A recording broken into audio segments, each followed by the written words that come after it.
Ito mga dapat natin aabangan sa magandang dilag na wag natin papalampasin ang bawat episode ng telesiring ito.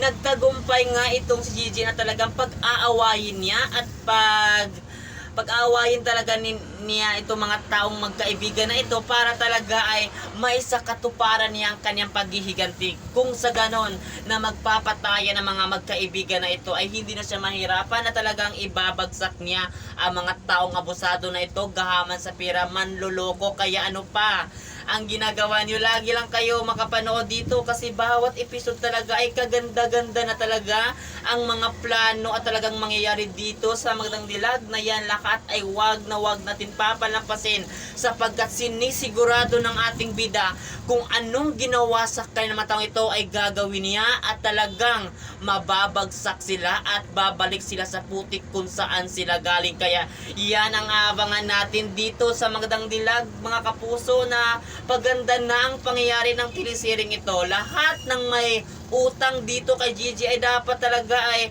makulong, mabulok sa bilangguan at lahat ng bagay na kung ano ang dapat sa kanya kukunin niya na ninakaw ng mga taong ito. Kaya yan ang abangan natin dito mga kapuso sa Magandang Dilag, na mas lalo na gumaganda ang takbo ng telesiring ito.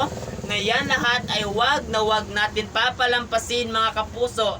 At ito ang Magandang Dilag. At yun lang mga kapuso. Maraming salamat. Thank you.